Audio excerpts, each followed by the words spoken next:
Don't allow your accomplishment to get in the way of your assignment. Hello, I'm Eddie Lawrence, and here's today's devotional thought. Mark 1, verses 35 through 39. Now, this section follows the fact that Jesus has gone into a synagogue. He's delivered a man from an unclean spirit. Then he went to Peter's house, healed his mother-in-law. That evening, sick people and people who were possessed with demons came from everywhere. The village was at Peter's door.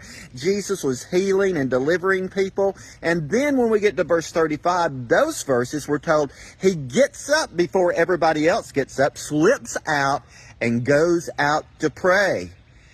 And then later, Peter and the gang finds him and says, Lord, everyone's looking for you. And Jesus says, let's go on to the next villages, because that's the purpose for which I've been sent. In other words, Jesus was having great accomplishment. He was seeing God move. People were being healed. People were being delivered. Supernatural things were happening in the middle of what we would call revival.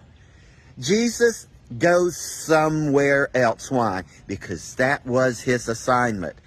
Interestingly, in the verses that preceded, we're told that he would not allow the demons to cry out because they knew who he was. You know, in today's world, like, you want to get marketing, you want everybody to let everybody know what's happening. Well, Jesus did not want the devil being his press agent. He made those demons to hush. And folks were coming from north, south, and east and west to where he was because of what God was doing. But he slipped out and headed on to the next village. Why? It was his assignment.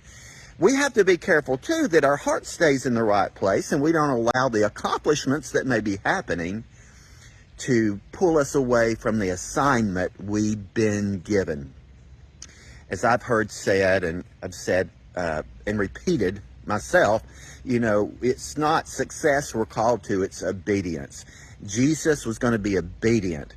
What the world might call success, and oh my, did he see a lot of success and a lot of accomplishments. But he did not allow that to hinder him from completing the assignment that the Father had given him. So let's meditate on that. Have a Selah moment with those verses, because there's a lot of good stuff in there. God bless you. Thank you for hanging out with me today. Have a wonderful day. Thank you for sharing this, passing it on to other people, subscribing to the channel, all of those different kinds of things. It really helps. Bless you.